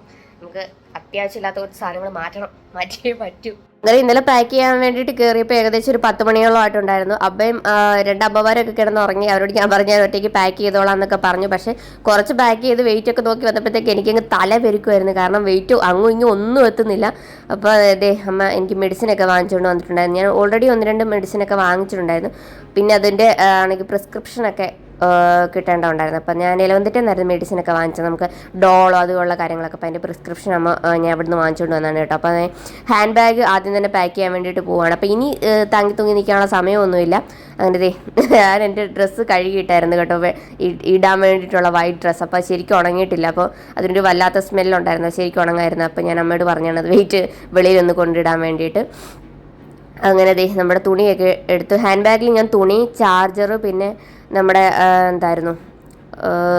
ഒരു വാട്ടർ ബോട്ടിൽ, ഞാൻ വെള്ളം കുടിക്കുന്ന ഒരു ബോട്ടിലുണ്ട്. വെള്ളം എടുക്കുന്നില്ല, ബോട്ടിൽ എംറ്റി ആയിട്ടുള്ളൊരു ബോട്ടിൽ മാത്രം. അപ്പോൾ ഇതിന് സ്പേസ്, ഈ ബാഗിനകത്ത് ഇതെല്ലാം കൂടെ കയറാൻ വേണ്ടിയിട്ട് സ്പേസ് കിട്ടാൻ വേണ്ടിയിട്ട് ഇങ്ങനൊരു രീതിയിലാണ് കേട്ടോ മടക്കാനായിട്ട് ചേട്ടൻ പറഞ്ഞു തന്നിട്ടുണ്ടായിരുന്നു. ഞാൻ പറഞ്ഞല്ലോ നമ്മുടെ വീട്ടിൽ അങ്ങനെ ഗൾഫുകാരും കാര്യങ്ങളും ഒന്നും ഇല്ലാത്തതുകൊണ്ട് നമുക്കങ്ങനെ പാക്ക് ചെയ്ത് കൊടുത്തുള്ള എക്സ്പീരിയൻസും കാര്യങ്ങളും ഒന്നുമില്ല. നമ്മൾ എവിടെയെങ്കിലുമൊക്കെ ടൂർ പോകുമ്പോൾ ചുരുട്ടിക്കുട്ടി എല്ലാം കൊണ്ട് ഒരു ബാഗിൽ കയറ്റിക്കൊണ്ട് പോകുമെന്നുള്ളതല്ലാതെ അങ്ങനെ നീണ്ട പാക്കിങ്ങും കാര്യങ്ങളും ഒന്നും ചെയ്ത് പരിചയമില്ല. അപ്പോൾ ഇതുപോലെ ഇങ്ങനെ റോൾ ചെയ്ത് ബാഗിൽ വെക്കുകയാണെങ്കിൽ ഒത്തിരി സ്ഥലം കിട്ടുമെന്ന് പറഞ്ഞു. പക്ഷെ ഞാനത് വിശ്വസിച്ചില്ലായിരുന്നു കേട്ടോ. പക്ഷേ സത്യമായ കാര്യമാണ്. നമ്മളിങ്ങനെ റോൾ ചെയ്തിട്ട് ബാഗിൽ ഞാൻ ചെറുതായിട്ട് ഇങ്ങനെ കാണിച്ചു തരാം. അപ്പോൾ ഇത് ഗൾഫിലൊക്കെ പോകുന്നവരൊക്കെ ഉള്ളവർക്കൊക്കെ അറിയായിരിക്കും. അല്ലാത്തവർക്ക് വേണ്ടിയിട്ട് പറയണം. ഗൾഫിൽ പോകണമെന്ന് നിർബന്ധമൊന്നുമില്ല. നമ്മൾ എവിടെയും ടൂർ പോകും നേരത്തൊക്കെ ഇതുപോലെ പാക്ക് ചെയ്ത് കഴിഞ്ഞാൽ ഒത്തിരി സ്ഥലം ലാഭിക്കാൻ പറ്റും കേട്ടോ. ഇങ്ങനെ ചുരുട്ടിയിട്ട് നമ്മൾ ബാഗിലോ പെട്ടിയിലോ ഒക്കെ ഇങ്ങനെ അടുക്കി വെച്ച് കഴിഞ്ഞ് കഴിഞ്ഞാൽ ഒത്തിരി സ്ഥലം നമുക്ക് ലാഭിക്കാനായിട്ട് പറ്റും. ഈ ഒരു ബാഗിനകത്ത് എനിക്ക് 10 കിലോ കയറണം. കാരണം വെച്ച് കഴിഞ്ഞാൽ നമ്മുടെ വെയിറ്റൊക്കെ ഒത്തിരി കൂടുതലായതുകൊണ്ട് ഇതിനകത്ത് എനിക്ക് 10 കയറ്റിയേ പറ്റത്തുള്ളൂ. തുണി മൊത്തം ഇതിനകത്ത് കയറ്റാമെന്ന് വിചാരിച്ചു. തുണി അല്ലാത്ത സാധനങ്ങളൊന്നും, ലിക്വിഡ് ഐറ്റംസോ അതുപോലെ ഒരുപാട് പ്രൊഹിബിറ്റഡ് ആയിട്ടുള്ള ഐറ്റംസ് ഉണ്ട് നമുക്ക് ഈ ഒരു ബാഗിനകത്ത് കൊണ്ടുപോകാൻ പറ്റാത്തത്. നമുക്ക് ഓരോ തവണ ഓരോ വീഡിയോസൊക്കെ നോക്കുമ്പോഴും ഓരോന്ന് കാണിക്കുന്നത്. അതുകൊണ്ട് ഞാൻ റിസ്ക് ആയിട്ട് അതിനകത്ത് അങ്ങനെ ഒന്നും എടുത്തിട്ടില്ലായിരുന്നു. തുണി മാത്രം. അങ്ങനെ നമ്മൾ ബ്രേക്ക്ഫാസ്റ്റ് കഴിക്കാൻ വേണ്ടിയിട്ട് വന്നു. ദോശയും ചമ്മന്തിയുമായിരുന്നു കേട്ടോ ബ്രേക്ക്ഫാസ്റ്റ്. എനിക്കങ്ങനെ രാവിലെ അങ്ങനെ വലിയ പലഹാരം കഴിക്കുന്നതിനോട് വലിയ താല്പര്യമൊന്നുമില്ല. ഞാൻ എന്നും ചോറാണ് കേട്ടോ രാവിലെ കഴിക്കുന്നത്. അങ്ങനെ നമ്മളൊരു ഓട്ടോ പിടിച്ച് 2 പെട്ടിയും ആയിട്ട് ഞാനും അമ്മയും കൂടെ പോയിക്കൊണ്ടിരിക്കുകയാണ്. ഞാൻ പറഞ്ഞല്ലോ കൊലക്കടയിൽ കൊണ്ടുപോയി വെയിറ്റ് നോക്കണമെന്ന്. അങ്ങനെ ഒരു വിധത്തിലെല്ലാം കൂടെ ഒക്കെ പാക്ക് ചെയ്തിട്ടുണ്ട്. അപ്പോൾ ഇതിനകത്തുണ്ടായിരുന്ന കാര്യങ്ങളൊക്കെ നമുക്ക് അവിടെ ഗൾഫിൽ ചെന്നിട്ട് ചേട്ടനുമായിട്ട് അൺബോക്സ് ചെയ്യാം. ഇങ്ങനെ ഒരു ഓട്ടോ ചേട്ടനെ വിളിച്ചിട്ട്, ഈ ഒരു കുഞ്ഞോട്ടോ ആയിരുന്നു കേട്ടോ വന്നത്. നമ്മൾ വലിയൊരു ആപ്പ ഓട്ടോ ആയിരുന്നു പ്രതീക്ഷിച്ചത്, പക്ഷേ ഈ ഓട്ടോ എന്തായാലും ഇതിൽ നമ്മൾ കയറ്റി. എന്തായാലും ആ പെട്ടിക്ക് നല്ല വെയിറ്റ് ഉണ്ട് കേട്ടോ. 30 കിലോ ആണ് ആ പെട്ടിക്കകത്തുള്ളത്. 30 അല്ല 28 കിലോ അങ്ങാണ്ട് ഓളാപ്പെട്ടിക്ക് എടുത്തുണ്ട്. ഇപ്പം നിലവിൽ 30-35 കിലോ ഉണ്ടായിരുന്നു. പിന്നെ കുറേ അങ്ങനെ അവിടെ നോക്കി വെയിറ്റ്, നമ്മൾ വീട്ടിൽ വെയിറ്റ് നോക്കി കഴിഞ്ഞപ്പോൾ 40 കിലോ അങ്ങാണ്ട് ഉണ്ടായിരുന്നു. കുറേയൊക്കെ മാറ്റി ഇവിടെ വന്നു കഴിഞ്ഞപ്പോൾ ഇതാണ് 29 കിലോ ഉണ്ടായിരുന്നു. അപ്പോൾ അതിനകത്തുനിന്ന് കുറച്ച് മാറ്റാനുള്ള സാധനങ്ങളൊക്കെ മുകളിലായിട്ട് ഇങ്ങനെ വെച്ചിട്ടുണ്ടായിരുന്നു. അപ്പോൾ ഈ പെട്ടിക്കകത്ത് എല്ലാ അത്യാവശ്യം സാധനങ്ങളും കാര്യങ്ങളും ഒക്കെ ആയിരുന്നു. അതുമല്ല അത് ഒന്നും മാറ്റാൻ ഞാൻ റെഡി അല്ലായിരുന്നു. കാരണം ആ പെട്ടിക്കകത്തുണ്ടായിരുന്നെല്ലാം ഞാൻ നല്ലതായിട്ട് അടുക്കി വെച്ചിരിക്കും. ഇനി അതിനകത്തുനിന്നൊരു സാധനം എടുക്കേണ്ടി വന്നു കഴിഞ്ഞാൽ ഫുൾ ഇറക്കേണ്ടി വരും. അതാണ് അവസ്ഥ. മാറ്റേണ്ട സാധനങ്ങളെല്ലാം ഞാൻ ആ കാർഡ്ബോർഡ് ബോക്സിനകത്തായിരുന്നു കേട്ടോ വെച്ചത്. അങ്ങനെ നമ്മുടെ കാർഡ്ബോർഡ് ബോക്സ് എടുക്കുകയാണ്. അപ്പോൾ അതിനകത്തുനിന്ന് എന്തെങ്കിലും വെയിറ്റ് കൂടുതലായിട്ടുണ്ടെങ്കിൽ മാറ്റാൻ വേണ്ടിയിട്ട് അത് ഞാൻ സീൽ ചെയ്തിട്ടില്ല. അതുപോലെ എനിക്കത് സീൽ ചെയ്യാൻ അറിഞ്ഞൂടാ. വൈകിട്ട് ചേട്ടൻ, അതായത് വല്യമ്മച്ചിയുടെ മോൻ വന്നിട്ട് അത് പാക്ക് ചെയ്ത് തരാമെന്ന് പറഞ്ഞിട്ടുണ്ട് കേട്ടോ. അങ്ങനെ അത് വെച്ചു. അതിന് ഒത്തിരി വെയിറ്റ് കൂടുതലായിരുന്നു. അപ്പോൾ കുറച്ച് പാത്രങ്ങൾ, ഈ ഒരു പാത്രത്തിനൊക്കെ ഒരു പാത്രം 1 കിലോ ഒക്കെ ഉണ്ടായിരുന്നു. അങ്ങനെ കുറച്ച് സാധനങ്ങളൊക്കെ ഞാൻ മാറ്റി. അതൊക്കെ എനിക്ക് വളരെ അത്യാവശ്യമുള്ള സാധനങ്ങളായിരുന്നു. പക്ഷെ അത് മാറ്റിയല്ലാതെ എനിക്ക് നിവർത്തി ഉണ്ടായിരുന്നില്ല. അങ്ങനെ രണ്ടും തൂക്കി നോക്കി കറക്റ്റ് നമ്മുടെ 40 കിലോ വെച്ചിട്ടുണ്ടായിരുന്നു. അങ്ങനെ വീട്ടിലേക്ക് നമ്മൾ തിരിച്ചു വന്നു. അപ്പോഴത്തേക്ക് അച്ഛൻ വന്നിട്ടുണ്ടായിരുന്നു. അങ്ങനെ നമ്മൾ ഫുഡ് കഴിക്കാൻ വേണ്ടി പോവാണ്. അപ്പോൾ ചേട്ടൻ പോകുന്നതെന്നും അച്ഛൻ പോകുന്നതെന്നും ഞാൻ പോകുന്നതെന്നും എല്ലാം സെയിം ഐറ്റംസ് ഒക്കെ തന്നെയാണ്. നമ്മുടെ പരിപ്പ്, മോരുകറി, ചിക്കൻ കറി, ചിക്കൻ വറുത്തത്, ഫിഷ് ഫ്രൈ, അങ്ങനെയുള്ള ഐറ്റംസ് എല്ലാം ഉണ്ടാക്കി വെച്ചിട്ടുണ്ടായിരുന്നു കേട്ടോ. അപ്പോൾ അച്ഛൻ വന്നപ്പോൾ വീട്ടിൽ നിന്ന് ഒരു ചക്ക കൊണ്ടുവന്നിട്ടുണ്ടായിരുന്നു. ഞങ്ങളുടെ വീട്ടിൽ ഒരു കുഞ്ഞു പ്ലാവ് ഉണ്ടായിരുന്നു. അതിൽ കഞ്ഞി കഴിച്ച ചക്കയാണ് കേട്ടോ. അപ്പോൾ വലിയൊരു ചക്ക നമുക്ക് കിട്ടിയിട്ടുണ്ടായിരുന്നു. അപ്പോൾ ഈ ചക്കയിൽ കുറച്ചുകൂടെ അതായത് വെയിറ്റ് കുറച്ച്, അതായത് 40 കിലോയിൽ ഒരു ഇച്ചിരി കുറവാണ് നിൽക്കുന്നത്. അപ്പോൾ ഒരു കുറച്ച് ചക്ക, കാരണം കഴിഞ്ഞ ദിവസം ഞാൻ വീട്ടിൽ പോയപ്പം മാമ്പഴ പുളിശ്ശേരിയും അതുപോലെ തന്നെ ചിക്കൻ കറിയൊക്കെ കൂട്ടി കഴിക്കുന്ന ഒരു വീഡിയോ ഇട്ട് ചേട്ടനെ കൊതിപ്പിച്ചിട്ടുണ്ടായിരുന്നു. അപ്പോൾ ഞാൻ പറഞ്ഞിട്ടുണ്ടായിരുന്നു ചേട്ടനോട് ചക്ക കൊണ്ടുവരാമെന്ന്. അപ്പോൾ എനിക്ക് എന്തോ ഒരു വിഷമം, കൊണ്ടുവരാമെന്ന് പറഞ്ഞിട്ടത് പോകാനൊരു മനസ്സില്ല. അപ്പോൾ ഞാൻ കൊണ്ടുപോകണമെന്ന് പറഞ്ഞിട്ടാണ് ഞാൻ അച്ഛനോട് പറഞ്ഞത് ചക്ക കൊണ്ടുവരണമെന്ന്. അപ്പോൾ ഇത് മൊത്തം നമുക്ക് എന്തായാലും കൊണ്ടുപോകാൻ പറ്റത്തില്ല. അപ്പോൾ ഒരു സിപ്ലോ കവറിനകത്ത് ഒരു ദിവസം ഞങ്ങൾക്ക് 2 പേർക്കും കൂടെ കഴിക്കാൻ ഒരു കുറച്ച് മതിയല്ലോ, ഒരു 1/2 കിലോ പോലും വേണ്ട. അപ്പം അതിന് വേണ്ടിയിട്ട് ചക്ക മുറിക്കാനായിട്ട്. അപ്പോൾ ഇവിടെയൊക്കെ പിച്ചാത്തി വെച്ചിട്ടാണ് കേട്ടോ ചക്ക മുറിക്കുന്നത്. എനിക്ക് പിച്ചാത്തി വെച്ച് ചക്ക മുറിച്ച് അങ്ങനെ പരിചയമില്ല, എൻ്റെ അമ്മയ്ക്കും ഇല്ല. കാരണം നമ്മുടെ വീട്ടിലാണെങ്കിൽ വെട്ടേത്തിയും പോട്ടെ കോടാലി വെച്ചിട്ടാണ് നമ്മൾ ഇത് ചക്ക മുറിക്കുന്നത്. ഒരു കോടാലി എടുത്ത് നടുക്ക് ഒരു ഒറ്റ വെട്ട് കൊടുക്കും, 2 പീസാവും. പിന്നെ നമ്മൾ വെട്ടുകത്തിയൊക്കെ വെച്ചിട്ടാണ് പൊളിക്കുന്നത്. അപ്പോൾ ഇവിടുത്തെ കുഞ്ഞു പിച്ചാത്തി ആയിരുന്നുകൊണ്ട് നമുക്ക് ഭയങ്കര പാടായിരുന്നു. അപ്പോൾ പപ്പിയൊക്കെ ഇടിച്ച് കെട്ടിയിട്ടിരിക്കുകയാണ് കേട്ടോ. അവൾ അച്ഛനും കൂടെ വന്നപ്പോൾ ഇന്നലെ അമ്മയെ പരിചയപ്പോൾ നമ്മൾ കുറച്ച് തുറന്നു വിട്ടെങ്കിൽ ഇന്ന് അച്ഛൻ വന്നപ്പോൾ പിന്നെ പിടിച്ച് പൂട്ടി കെട്ടിയിട്ടു. അങ്ങനെ അമ്മ പൊളിച്ചു കൊടുക്കുകയാണ്. അതുപോലെ എൻ്റെ അമ്മ അരിഞ്ഞൊക്കെ എടുക്കുകയാണ്. അപ്പോൾ ഞാനവിടെ കുറച്ച് കാര്യങ്ങളൊക്കെ സിപ്ലോക്ക് കവറിലേക്ക് ആക്കിക്കൊണ്ടിരിക്കുകയാണ്. നമ്മുടെ അവിടെ കറിവേപ്പില, കൂണ്, പിന്നെ നമ്മുടെ മാമ്പഴ പുളിശ്ശേരി, അതുപോലെ വെക്കാനായിട്ട് മാങ്ങ ഉണ്ട്, നമ്മുടെ കുറച്ച് ചക്ക എടുത്തിട്ടുണ്ട്. അപ്പോൾ വൈകിട്ടായപ്പോഴത്തേക്ക് വല്യമ്മച്ചി ഞാൻ പോകുന്നതിന് അനുബന്ധിച്ച് വന്നിട്ടൊക്കെ ഉണ്ടായിരുന്നു കേട്ടോ. യാത്ര ചോദിക്കാനും കാര്യങ്ങളൊക്കെ ആയിട്ട്. അപ്പോൾ വല്യമ്മ തിരിച്ച് ചെന്നിട്ട് വേണം ചേട്ടനും, അതായത് ഞാൻ പറഞ്ഞല്ലോ പെട്ടി പാക്ക് ചെയ്യാൻ ചേട്ടനൊക്കെ വന്നിട്ടേ പറ്റും. അവരൊക്കെ ഗൾഫിലൊക്കെ പോയിട്ടുള്ളവരാണ്. അപ്പോൾ ചേട്ടനും ചേച്ചിയും കുഞ്ഞുമൊക്കെ കൂടെ വരുന്നുണ്ട്. അപ്പോൾ ചെന്നിട്ട് വേണം അവർക്ക് വരാനായിട്ട്. അപ്പോൾ സന്ധ്യ ആയപ്പോൾ അത്രയും നേരം നല്ല രീതിയിൽ നിന്നിട്ട് ആ ഒരു സമയമായപ്പോഴത്തേക്ക് കണ്ടോ ഇടിമിന്നലും മഴക്കാറും ഒക്കെ ആയിട്ട് ആകെ സീനായി. ഞങ്ങൾ ടി വി വെച്ച് നോക്കിയപ്പോഴത്തേക്ക് തിരുവനന്തപുരത്ത് ഫുൾ മഴയാണ്. ഞങ്ങൾ ആകെ ഒരു ടെൻഷനായത്, നല്ലതായിട്ട് കൊള്ളിയാനടിക്കുന്നുണ്ട് കേട്ടോ. അപ്പോൾ ചേട്ടനൊക്കെ വന്നു, ചേട്ടനും ചേച്ചിയൊക്കെ വന്നു. ഇനി നമുക്ക് ആ ഒരു കാർഡ്ബോർഡ് ബോക്സ് പാക്ക് ചെയ്യണം. കാരണം ഒത്തിരി ബോക്സ് ഇച്ചിരി വലിയതായിപ്പോയി. അതിനകത്തുള്ള സാധനങ്ങളും കുറവാണ്. കാരണം നമ്മൾ ഇങ്ങനെ എടുക്കുന്ന സമയത്ത് പാത്രങ്ങളൊക്കെ ഉണ്ട്, അതെല്ലാം കൂടെ കിടന്ന് കടന്നിങ്ങനെ ഭയങ്കര ശബ്ദം. അപ്പോൾ അത് ഒന്ന് കീറിയൊക്കെ എങ്ങനെയൊക്കെയോ കെട്ടിയൊക്കെ വെക്കണം. ചേട്ടൻ എന്നോട് പറഞ്ഞിട്ട് എനിക്കത് മനസ്സിലായില്ല. അപ്പോൾ ചേട്ടനും ചേച്ചിയും കുഞ്ഞുമൊക്കെ കൂടെ വന്നു. അപ്പോൾ അവരെ കണ്ടുകൊണ്ട് അവൾ കിടന്നുകൊണ്ട് ഭയങ്കര ബഹളം വെക്കണം കേട്ടോ. ഇന്ന് അവളെ തുറന്ന് വിട്ടതേ ഇല്ല, ഇങ്ങനെ ലേസിൽ ഇങ്ങനെ കെട്ടി വിട്ടിരിക്കുകയാണ് കേട്ടോ. അങ്ങനെ നന്നായിട്ട് മിന്നലടിക്കുന്നുണ്ട്. മഴ ഇതുവരെ പെയ്തിട്ടില്ല നമ്മുടെ കൊല്ലത്ത്. അങ്ങനെ നമ്മൾ പാക്കിങ്ങിലേക്ക് കയറുകയാണ്. ഇനി ആ ഒരു ബോക്സ് പാക്ക് ചെയ്താൽ മതി. പെട്ടി ഞാൻ ഓൾറെഡി എല്ലാം പാക്ക് ചെയ്തൊക്കെ വെച്ചിരിക്കുകയാണ്. ലോക്ക് ഇട്ടിട്ടില്ല, കാരണം എനിക്ക് ഒരുങ്ങാനുള്ള സാധനങ്ങളൊക്കെ ആയിട്ടുണ്ട്. അങ്ങനെ ചേട്ടനും ചേച്ചിയും കൂടെ ആയിരുന്നു കേട്ടോ എൻ്റെ ബോക്സ് ഒക്കെ പാക്ക് ചെയ്ത് തന്നത്. ഇല്ല കെട്ടാൻ പറ്റത്തില്ല, കയറ് പറ്റത്തില്ല.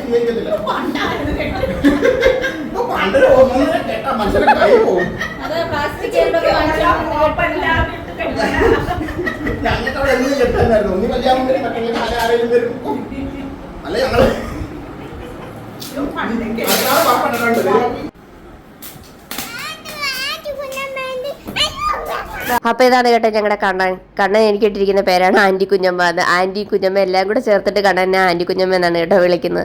അങ്ങനെ നമ്മുടെ പെട്ടിയുടെ പാക്കിംഗ് ഒക്കെ ഓൾമോസ്റ്റ് കഴിയാറായി. ഫുള്ള് നമ്മളിങ്ങനെ വരിഞ്ഞ് മുറിക്കുക. അപ്പോൾ അതങ്ങനെ 4 സൈഡ് ഇങ്ങനെ കീറിയിട്ട് കെട്ടിയോണ്ട് ആ ഒരു കിലുക്കം അങ്ങ് നിന്ന് കേട്ടോ.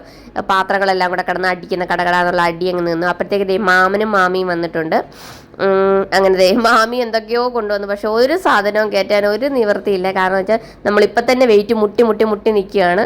അങ്ങനെ അതിനകത്തുണ്ടായിരുന്ന സാധനങ്ങളൊക്കെ നമ്മൾ അപ്പം തന്നെ എടുത്ത് കഴിച്ചൊക്കെ കുറച്ച് കാര്യങ്ങളൊക്കെ കഴിച്ച് ഒക്കെ തീർത്തു.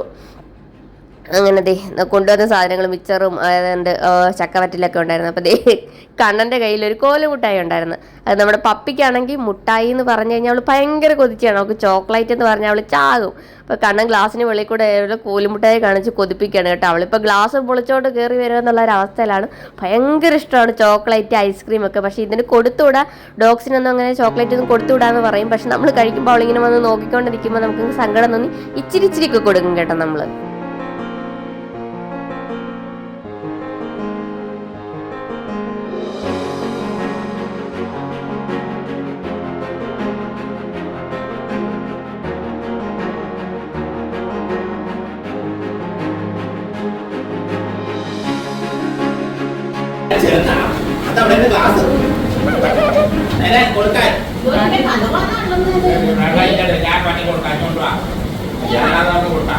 നമ്മുടെ പാക്കിങ്ങും കാര്യങ്ങളൊക്കെ കഴിഞ്ഞു. സംസാരിച്ചുകൊണ്ടൊക്കെ ഇരുന്നപ്പോൾ ഒരു പെരുമഴ വന്നു. നല്ല മഴ പെയ്തു. ഒരു 2 മഴയോളം നമ്മളവിടെ സംസാരിച്ചുകൊണ്ടിരിക്കുന്നതിൻ്റെ ഇടയ്ക്ക് പെയ്തു.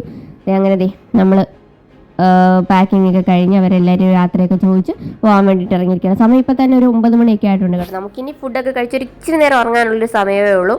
അങ്ങനെ അവരെല്ലാം പോകാൻ വേണ്ടിയിട്ട് ഇറങ്ങി. നല്ല മഴയാണ്, നല്ല പെരുമഴ എന്ന് പറഞ്ഞാൽ പെരുമഴ. ആ കുറേ നാളുകൾക്ക് ശേഷം അന്നാണ് കേട്ടോ കൊല്ലത്ത് മഴ പെയ്യുന്നത്. അതല്ലെങ്കിൽ അങ്ങനെയാണല്ലോ നമ്മളെവിടെയെങ്കിലുമൊക്കെ പോകാൻ വേണ്ടിയിട്ടൊക്കെ ഇറങ്ങുമ്പോൾ. പിന്നെ ചക്കയാണെങ്കിൽ കൊണ്ടുവന്ന് ഒത്തിരി ബാക്കി ഇങ്ങനെ ഇരിപ്പുണ്ടായിരുന്നു. വലിയ ചക്കയല്ലായിരുന്നു. അങ്ങനെ അത് കുറേ മാമിക്കും അതുപോലെ തന്നെ ചേട്ടനും ചേച്ചിക്കും ഒക്കെ കൊടുത്തു വിട്ടു. നല്ല കൊള്ളിയാനും ഇടിയും മിന്നലും ഒക്കെ അടിക്കുന്നുണ്ട്. അപ്പോൾ നമ്മുടെ യാത്ര എങ്ങനെ ആയിരിക്കും എന്നൊക്കെ, അതും തിരുവനന്തപുരത്തൊക്കെ വെള്ളപ്പൊക്കമൊക്കെ ആയെന്നൊക്കെ TV കാണിക്കുന്നത് എന്താണെന്ന് അറിഞ്ഞുകൂടാ. അങ്ങനെ ഫുഡൊക്കെ കഴിച്ച് കയറി കിടന്നൊരു 1 മണിക്കൂർ ഉറങ്ങി കഴിഞ്ഞു കേട്ടോ. നമ്മുടെ പെട്ടിയൊക്കെ ഫുൾ സെറ്റായിട്ടുണ്ട്. ഇനി എൻ്റെ ആ കറുത്ത അതായത് ബാഗ് കൂടെ ലോക്ക് ചെയ്താൽ മതി. അങ്ങനെ എൻ്റെ ചെരുപ്പ് കയറ്റാനുള്ളൊരു പ്രശ്നമാണ് കാണുന്നത്. കാരണം ചെരുപ്പ് വാങ്ങിച്ച സമയത്ത് സൈസായിരുന്നു, പക്ഷെ ഇപ്പം കയറാൻ കുറച്ച് പാട്. അത് മാത്രമല്ല അടിയിലൊരു പ്ലാസ്റ്റിക് പോലത്തെ ഇതൊന്നും ഞാൻ ആ വാങ്ങിച്ച സമയത്ത് കണ്ടില്ല എന്നുള്ളതാണ്. ഒരു ചവിട്ടുമ്പോൾ ഒരു ഗ്രിപ്പ് ഇത് കിട്ടുന്നില്ല, അങ്ങനെ തെന്നി പോകുന്ന പോലെ. പക്ഷേ ഇപ്പം അത് ഇട്ടോട്ട് പോകാന്നുള്ളതല്ലാതെ നമുക്ക് വേറെ നിവർത്തിയൊന്നുമില്ല. അപ്പോൾ ഇതാണ് കേട്ടോ എൻ്റെ ലുക്ക്. അന്ന് ആർക്കേന്ന് എടുത്താണ് ഈ ഡ്രസ്സ്, കൊല്ലം ആർക്കെ മോളിൽ നിന്ന്. എനിക്ക് എടുത്തതിൽ ഏറ്റവും ഇഷ്ടപ്പെട്ട ഡ്രസ്സ് ഇതാണ് കേട്ടോ. ഞാൻ പോകുന്നതിന് മുമ്പ് ഈ ഒരു മോഡൽ എടുക്കണമെന്ന് വിചാരിച്ചിട്ടാണ് പോകുന്നത്. അപ്പോൾ ഇത് സെപ്പറേറ്റ് ആയിട്ടാണ് വാങ്ങിച്ചത്. അകത്തിട്ടിരിക്കുന്ന വൈറ്റ് കളർ ഇന്നർ സെപ്പറേറ്റ് ആയിട്ടും പിന്നെ അതിൻ്റെ ആ ഫ്രോക്ക് ടൈപ്പ് ഉള്ളത് വേറെ ആയിട്ടുമാണ് വാങ്ങിച്ചത്.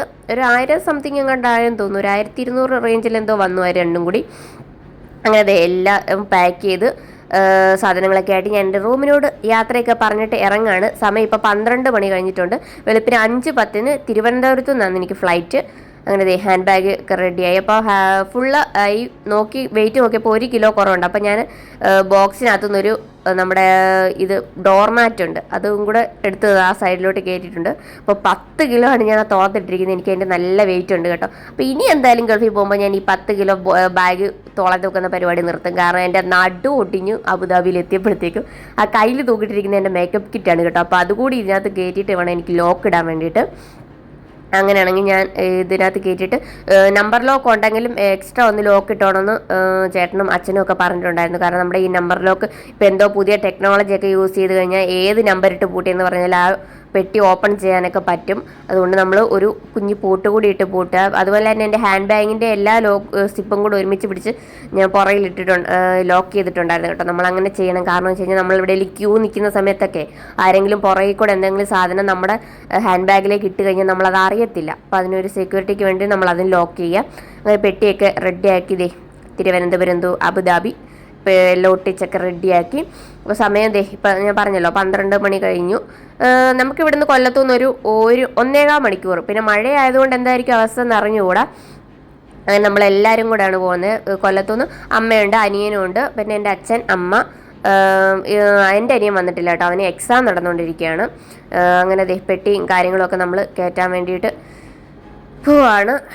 എന്തായാലും മഴ കുറച്ചിപ്പോൾ ഒന്ന് തോന്നി നിൽക്കുന്നുണ്ട്. നല്ല പെരുമഴ, ആ ഒരു ചേട്ടനും ചേച്ചിയൊക്കെ ഇറങ്ങി കഴിഞ്ഞ് പിന്നെയും പെയ്തു ഒരു 2 പെരുമഴ. അതായത് നമ്മൾ പോകാൻ വേണ്ടിയിട്ട് എല്ലാം റെഡി ആയിട്ട് ഇറങ്ങി. അപ്പോൾ 2 കാറിലായിട്ടാണ് കേട്ടോ പോകുന്നത്. നമ്മുടെ ഈ ബോക്സും നമ്മൾ ഇത്ര ആൾക്കാരും എല്ലാം കൂടെ ഒരു കാറിൽ കയറത്തില്ല. അങ്ങനെ നമ്മുടെ വീട്ടിലെ വീട്ടിലെ കാറും നമ്മുടെ ഇവിടുത്തെ കാറും കൂടെ ആണുള്ളത്. അത് ഓടിക്കാൻ വേണ്ടി 2 അങ്കിളുമാരെ നമ്മൾ വിളിച്ചിട്ടുണ്ടായിരുന്നു. നമുക്ക് ഒറ്റയ്ക്ക് അച്ഛനൊന്നും അത്ര ദൂരമൊന്നും അത് ഈ മഴയത്തൊന്നും ഓടിക്കത്തില്ല. അങ്ങനെ നമ്മൾ പോകാൻ വേണ്ടിയിട്ട് ഇറങ്ങുകയാണ് കേട്ടോ. കാവടി തുള്ളിയാണ് പോകുന്നത്. പക്ഷെ അതൊരു ട്രാജഡിയിലേക്കായിരുന്നു. അങ്ങനെ നമ്മുടെ ഓരോ പെട്ടിയും ഓരോ ഇതിനകത്ത് കയറ്റാമെന്ന് വിചാരിച്ചു. കാരണം 2 പെട്ടിയും കൂടെ ഒരു ഡിക്കിൽ കയറത്തില്ല. അപ്പം ഒരു ബാഗ് ഒരു ഇതിനകത്തും നമ്മുടെ കാർഡ്ബോർഡ് ബോക്സ് വേറൊരു കാറിലും കയറ്റാമെന്ന് വിചാരിച്ചിട്ടാണ് അങ്ങനെ ഇതെല്ലാം എടുത്ത് വെച്ച് നമ്മൾ ആ ഒരു കയറ്റുന്ന സമയത്തൊന്നും മഴ പെയ്യരുതേ എന്ന് പ്രാർത്ഥിച്ചുകൊണ്ടിരിക്കുകയാണ്. എന്തായാലും ആ ഒരു സമയത്ത് മഴ കുറച്ച് തോർന്നൊക്കെ നിന്നിട്ടുണ്ടായിരുന്നു. എന്നാലും ചെറിയ ചെറിയ ചാറ്റമഴയും കാര്യങ്ങളൊക്കെ ഉണ്ടായിരുന്നു കേട്ടോ. അങ്ങനെ നമ്മൾ ഫൈനലി ഇറങ്ങാൻ വേണ്ടിയിട്ട് പോവുകയാണ്. സമയം ഇപ്പം 12:15 ആയിട്ടുണ്ട്. അങ്ങനെ എല്ലാം നോക്കി സെറ്റായി. ആ ഒരു സൈഡിലിരിക്കുന്ന നമ്മളാണെങ്കിൽ ഈ ബോക്സ് വലിയതാണെന്ന് കണ്ടപ്പോൾ നമ്മുടെ ഒരു സൂപ്പർ മാർക്കറ്റിൽ വിളിച്ചിട്ട് ഒരു 20 കിലോയുടെ ബോക്സ് തരാമെന്ന് ചോദിച്ചപ്പോൾ അവർ 10 കിലോയുടെ ബോക്സ് അയച്ചു തന്നിട്ടുണ്ടായിരുന്നു. അതൊരു നിവർത്തിയില്ലായിരുന്നു അതിനത് കയറ്റാൻ വേണ്ടിയിട്ട്. അതങ്ങനെ ആ സൈഡിൽ ഒതുക്കി വെച്ചിരിക്കുകയാണ്. അതുവരെയും പെയ്യാതിരുന്ന മഴ അന്ന് തന്നെ പെയ്ത് എനിക്ക് നല്ല പണി തന്നു. കാരണം വെച്ച് കഴിഞ്ഞാൽ ഇവിടുന്ന് ഈ സിറ്റ് ഔട്ടിൽ നിന്ന് കാലെടുത്തങ്ങോട്ട് വെളിയിലോട്ട് വച്ചതേ എനിക്കുള്ളൂ. സാഷ്ടാംഗം പ്രണമിച്ചു എന്ന് പറയുന്ന പോലെ ഒന്നാമത് ആ ചെരുപ്പുമായിരുന്നു. ഇന്റർലോക്ക് തെന്നിയും കിടക്കുന്നത്. ഞാൻ മലന്നടിച്ചൊരു വീഴ്ച പടക്കോന്ന് കേട്ടു. ഞാൻ വിചാരിച്ച എല്ലാം ഒടിഞ്ഞു പറഞ്ഞെന്ന്. പക്ഷെ ഒന്നും പറ്റിയില്ല കേട്ടോ. പക്ഷെ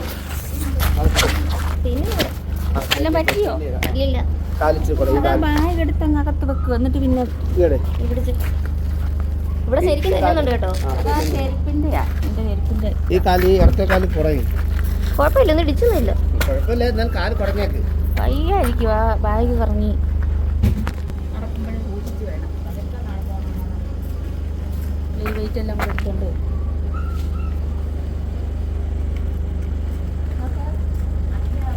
ഇതിറങ്ങിയിട്ട് കയറിയ ആക്ച്വലി എന്താണ് സംഭവിച്ചതെന്ന് വെച്ച് കഴിഞ്ഞാൽ ഒരു തെന്നാനുള്ള എല്ലാ സാഹചര്യങ്ങളും അവിടെ ഉണ്ടായിരുന്നു. ഞാനാണെങ്കിൽ എൻ്റെ ആ 10 കിലോ ബാഗ് 1 സൈഡ് ഇട്ടേക്കുമായിരുന്നു. അതുകൊണ്ട് ഒരു സൈഡിലേക്ക് വെയിറ്റ് നല്ല കൂടുതലായിട്ട് എനിക്കൊരു ചരിവുണ്ടായിരുന്നു. പിന്നെ വെള്ളം വീണ് ഇൻ്റർലോക്ക് നന്നായിട്ട് തെന്നിക്കിടക്കുമായിരുന്നു. അതുപോലെ തന്നെ നമ്മുടെ ചെരുപ്പും ഞാൻ പറഞ്ഞല്ലോ ഒരു ഗ്രിപ്പ് കിട്ടാത്ത ചെരുപ്പായിരുന്നു. എല്ലാം കൂടെ ആയപ്പോൾ മലന്നടിച്ചൊരു വീഴ്ച വീണു പട്ടക്കോന്ന് കേട്ടു. പക്ഷെ ഒന്നും പറ്റിയില്ല കേട്ടോ. എനിക്ക് എൻ്റെ ദേഹം നൊന്തോന്നുള്ളതിനേക്കാളും ടെൻഷൻ എന്ന് വെച്ച് കഴിഞ്ഞാൽ എൻ്റെ വെള്ള ഡ്രസ്സായിരുന്നു. ആ ഡ്രസ്സിൽ എന്തെങ്കിലും ആയിക്കഴിഞ്ഞ് കഴിഞ്ഞാൽ പിന്നെ ഡ്രസ്സ് മാറേണ്ടി വരുമല്ലോ. എൻ്റെ ഒരു ആഗ്രഹമായിരുന്നു ആ ഡ്രസ്സ് ഇട്ടുകൊണ്ട് പോകണം എന്നുള്ളത്. അതായിരുന്നു എൻ്റെ ടെൻഷൻ. പക്ഷെ ഒരു തുള്ളി ഒരിച്ചിരി ചള്ള പോലും ഇതൊന്നുമില്ല. പക്ഷെ എനിക്ക് തോന്നുന്നു ആ ഇൻ്റർലോക്കിലും നല്ലപോലെ മഴ പെയ്ത് നല്ല ക്ലീനായിട്ട് കിടക്കുമായിരുന്നു. അതുകൊണ്ടൊന്നും ഡ്രസ്സൊന്നും ചീത്തയായും കാര്യങ്ങളൊന്നും ഇല്ല കേട്ടോ. അങ്ങനെ വീണ് കഴിഞ്ഞ് കഴിഞ്ഞപ്പോൾ എനിക്ക് ഉള്ളിൽ എന്തോ ഒരു ഭയമായിരുന്നു. കാരണം നമ്മളൊരു വഴിക്ക് ഇറങ്ങിയിട്ട് ഒരു വീഴ്ച പറ്റിയെന്നൊക്കെ ഉള്ളത്. അങ്ങനെ എന്തായാലും നമ്മൾ തിരുവനന്തപുരം എത്തിയിട്ടുണ്ട് കേട്ടോ. ഒന്നാമത് ഞാൻ ഒറ്റയ്ക്കാണ്. അതുവരെ എനിക്ക് പേടിയൊന്നും ഉണ്ടായിരുന്നില്ല. പിന്നീട് എനിക്ക് അങ്ങോട്ട് പേടി വരാൻ തുടങ്ങി. കാരണം ഫ്ലൈറ്റിലാണ് പോകുന്നത്, പിന്നെ ഒറ്റയ്ക്കാണ് പോകുന്നത്. ഇങ്ങനെ ഓരോരോ സംഭവങ്ങൾ എനിക്ക് ചെറുതായിട്ട് ഇങ്ങനെ പേടിയും കാര്യങ്ങളൊക്കെ വരാൻ തുടങ്ങി. ഇങ്ങനെ ഒരു വീഴ്ച പറ്റിയത് കൊണ്ട്. പക്ഷെ ഒന്നുമില്ല, അതിലൊന്നും ഒരു കാര്യമില്ലായിരുന്നു എന്ന് എനിക്ക് ഇതിലൂടെ അനുഭവം വന്നു കേട്ടോ. കാരണം വെച്ച് കഴിഞ്ഞാൽ ഞാൻ വിചാരിച്ചതിന് സ്മൂത്തായിട്ട് കാര്യങ്ങളെല്ലാം നടന്നു. എന്തായാലും ഇനി അങ്ങോട്ട് പോകാൻ നമ്മുടെ വ്ളോഗിൽ തന്നെ അത് കാണിക്കാൻ പറ്റും. എനിക്കൊരു ടെൻഷൻ ഉണ്ടായിരുന്നു, ഇനി പോകുന്ന വഴിക്ക് എന്തെങ്കിലും മുടക്കം വരുമോ, അല്ല ഫ്ലൈറ്റ് ക്യാൻസൽ ആവുമോ, അങ്ങനെ എന്തെങ്കിലും പരിപാടികളൊക്കെ നടക്കുമോ എന്നൊക്കെ ഒരു ടെൻഷൻ ഉണ്ടായിരുന്നു. എന്തായാലും അങ്ങനെയൊന്നും സംഭവിച്ചില്ല. അങ്ങനെ നമ്മൾ തിരുവനന്തപുരം എയർപോർട്ടിലെത്തി. എയർപോർട്ടിന് ഇനി ഏകദേശം ഒരു 8 കിലോമീറ്ററോടെ ഉള്ളൂ. അപ്പം നമ്മൾ മെയിൻ റോഡിൽ നിന്ന് ഒരു ഓഫ് റോഡ് കട്ട് ചെയ്താണ് എയർപോർട്ടിലോട്ട് പോകുന്നത് കേട്ടോ. നമ്മൾ ഈ ഒരു മുന്നോട്ട് ചെന്നിട്ട് ഒരു ലെഫ്റ്റ് എടുക്കുമ്പോൾ നേരെ എയർപോർട്ടിലോട്ട് കയറുവാണ്. മെയിൻ എൻട്രൻസ് അല്ലെന്ന് തോന്നുന്നു കേട്ടോ. മെയിൻ എൻട്രൻസ് ഒരു സൈഡിലായിട്ടാണ് കാണിച്ചത്. ഇതിനു മുമ്പ് എയർപോർട്ടിൽ 2 തവണ വന്നിട്ടുണ്ട്. പക്ഷെ അന്ന് 2 തവണ വന്നപ്പോഴും ഭയങ്കര വിഷമമായിരുന്നു കേട്ടോ. കാരണം ഒന്ന് ചേട്ടനെ കൊണ്ടുവിടാൻ അത് എക്സ്ട്രീം ലെവൽ വിഷമമായിരുന്നു. പിന്നെ വന്നത് അച്ഛനെ കൊണ്ടുവിടാൻ വേണ്ടിയിട്ടായിരുന്നു. അന്നും വിഷമമായിരുന്നു. അന്ന് ഞങ്ങൾ പറഞ്ഞായിരുന്നു തിരിച്ചു പോകുമ്പോൾ ഒന്നെങ്കിൽ ഇനി എന്നെ അങ്ങോട്ട് അബുദാബിക്ക് വിടാൻ, അല്ലെങ്കിൽ ചേട്ടൻ വരുമ്പോഴായിരിക്കും നമ്മൾ എയർപോർട്ടിലേക്ക് വരുന്നതെന്ന്. നമ്മുടെ കാറിൻ്റെ AC എന്തോ ഒരു കംപ്ലൈൻറ്റ് പറ്റി കേട്ടോ. AC ഇട്ടിട്ടും ഇങ്ങനെ ഗ്ലാസ്സിൽ ഇങ്ങനെ ഈ പുക പോലും ഇങ്ങനെ വന്നടിച്ചുകൊണ്ടിരിക്കുകയായിരുന്നു. അങ്ങനെ നമ്മൾ തിരുവനന്തപുരം എയർപോർട്ടിലേക്ക് എത്തി. നമുക്ക് ഇനി ഒരു ഏകദേശം ഒരു 3-4 മണിക്കൂർ കൂടെ ഉണ്ടെന്ന് തോന്നുന്നു ഫ്ലൈറ്റിന്. നമ്മൾ 2 മണിയായപ്പോൾ എത്തി കേട്ടോ. 12:30 ആയപ്പോൾ ഇറങ്ങി 1.5 മണിക്കൂർ എടുത്തു ഇവിടെ വരാൻ വേണ്ടിയിട്ട്. നമുക്ക് കൊല്ലത്തുനിന്ന് ഒരു 1-1.25 മണിക്കൂർ മതി നമുക്ക് തിരുവനന്തപുരം വരാൻ വേണ്ടി. പിന്നെ മഴയായിരുന്നതുകൊണ്ട് കുറച്ച് സ്പീഡ് കുറച്ചിട്ടുണ്ടായിരുന്നു. അതുകൊണ്ട് 1.5 മണിക്കൂർ എടുത്ത് നമ്മളിവിടെ വരാൻ വേണ്ടിയിട്ട്. ഇനി നമ്മുടെ ആ നാഷണൽ ഹൈവേയുടെ കുറേ പണി നടന്നുകൊണ്ടിരിക്കുന്നുണ്ട്. 1-2 സ്ഥലത്ത് വെച്ച് നമുക്ക് വഴി തെറ്റുകയും ചെയ്തു. അതുകൊണ്ടൊക്കെയാണ് കേട്ടോ 1.5 മണിക്കൂർ എടുത്തത്. ഇനി NHന്റെ പണിയൊക്കെ കഴിഞ്ഞ് കഴിയുമ്പോൾ നമ്മൾ 1 മണിക്കൂർ താഴെ വരത്തുള്ളൂ എന്നാണ് പറയുന്നത് കൊല്ലത്തുനിന്ന് നമുക്ക് തിരുവനന്തപുരം വരാൻ വേണ്ടിയിട്ട്. അങ്ങനെ നമ്മൾ എയർപോർട്ടിലെത്തി. കുറേ നാളുകൾക്ക് ശേഷം എയർപോർട്ട് കണ്ടപ്പോൾ ആദ്യമായിട്ട് എനിക്ക് സന്തോഷം വന്നു. ഇതാണ് കേട്ടോ എയർപോർട്ടിലേക്കുള്ള മെയിൻ എൻട്രൻസ്. അത് വേറെ ഏതോ ഒരു വഴിയാണ് വരുന്നത്. എന്തായാലും ആ ഒരു വീഴ്ച കഴിഞ്ഞ പിന്നെ എനിക്ക് കുറച്ച് ടെൻഷനും കാര്യങ്ങളൊക്കെ ഉണ്ടായിരുന്നു. പിന്നെ ആ ഒരു സന്തോഷത്തിൻ്റെ ലെവലിൽ ആ ഒരു ടെൻഷൻ എൻ്റെ മുഖത്തില്ലായിരുന്നു. അമ്മയ്ക്കൊക്കെ നല്ല ടെൻഷൻ ഉണ്ടായിരുന്നു കേട്ടോ. കാരണം കുറച്ച് അന്ധവിശ്വാസങ്ങളൊക്കെ അവർക്കൊക്കെ കൂടുതലായതുകൊണ്ട്. ഒന്നാമത് ഞാൻ ഒറ്റയ്ക്കല്ലേ പോകുന്നത്. ആദ്യമായിട്ടാണ് ഞാൻ ഫ്ലൈറ്റിൽ കയറുന്നതല്ല. ഫ്ലൈറ്റിൽ ഇതിനു മുമ്പ് ഡൊമസ്റ്റിക്കിൽ കയറിയിട്ടുണ്ട്. ഇൻ്റർനാഷണൽ ഫ്ലൈറ്റിൽ കയറുന്നതും ഇത്രയും ദൂരം ഒറ്റയ്ക്ക് പോകുന്നു, വേറെ ഈ ഇന്ത്യക്ക് പുറത്തെ രാജ്യത്തേക്ക് പോകുന്നതും ഒക്കെ ആദ്യമായിട്ടായതുകൊണ്ട് കുറച്ച് ടെൻഷൻ ഉണ്ടായിരുന്നു. അങ്ങനെ നമ്മൾ ഫൈനലി എയർപോർട്ടിലെത്തി. എയർപോർട്ടിൻ്റെ ഇവിടെ ഒന്നും വലിയ മഴയും കാര്യങ്ങളൊന്നും ഇല്ലായിരുന്നു കേട്ടോ. മഴ പെയ്തിട്ടുണ്ട്, കാരണം നല്ലപോലെ വെള്ളമൊക്കെ കിടക്കുന്നുണ്ട്. അങ്ങനെ മഴയൊന്നും ഇല്ലായിരുന്നു നമ്മളിവിടെ വന്നിറങ്ങിയ സമയത്ത്. അങ്ങനെ വന്നിറങ്ങി പെട്ടിയും കാര്യങ്ങളൊക്കെ നമ്മുടെ ഈ ഒരു ട്രോളി ഉണ്ടല്ലോ അതിലേക്ക് കയറ്റി വെക്കുകയാണ്. ഇവിടുത്തെ ട്രോളി ഭയങ്കര പാടാണ് കേട്ടോ. കാരണം ഞാനത് ആദ്യമായിട്ടാണ് ഇത് ഉന്തുന്നത്, ഈ സാധനം, ഈ ട്രോളി. ഭയങ്കര ഒന്നാമത് ട്രോളിക്ക് നല്ല വെയിറ്റ് ഉണ്ട്. പിന്നെ നമ്മുടെ ഈ വെയിറ്റ് കൂടെ ആകുമ്പോൾ നമ്മൾ നല്ല ബലം പ്രയോഗിച്ച് പുഷ് ചെയ്താലേ പോകത്തില്ല കേട്ടോ. പക്ഷേ അബുദാബിയിൽ ഇതുപോലത്തെ ട്രോളി ഭയങ്കര എളുപ്പമായിട്ട് തോന്നി. കാരണം ഒന്ന് നമ്മൾ പ്രസ് ചെയ്തിട്ട് താഴോട്ടാക്കുന്ന സമയത്ത് നമ്മൾ ജസ്റ്റ് ഒന്ന് പിടിച്ചു കൊടുത്താൽ മതി, ഇത് നേരെ ഇങ്ങനെ പോകും. പക്ഷേ ഇവിടുത്തെ എന്ന് പറഞ്ഞു കഴിഞ്ഞാൽ ഭയങ്കര വെയിറ്റുമാണ്. നമ്മൾ ഇങ്ങോട്ട് പിടിക്കുമ്പോൾ അങ്ങോട്ട് പോകും. ഒന്നാമത് ആ ചെരുപ്പ് എനിക്ക് പണി തന്നുകൊണ്ടിരിക്കുകയാണ്. പക്ഷേ വീഴുവോ എന്ന് എനിക്ക് നല്ല പേടിയുണ്ടായിരുന്നു. ഞാൻ ആ ചെരുപ്പിൽ നല്ലപോലെ കോൺസെൻട്രേഷൻ കൊടുത്തിട്ടുണ്ടായിരുന്നു. അതുകൊണ്ട് പിന്നീട് വീഴേണ്ടിയൊന്നും വന്നില്ല. 1-2 തവണ ഇങ്ങനെ സ്ലിപ്പ് ചെയ്തൊക്കെ പോയി. എന്നെ വീഴ്ത്താനൊക്കെ നോക്കി, പക്ഷെ ഞാൻ വീണില്ല, പിടിച്ച് നിന്നു.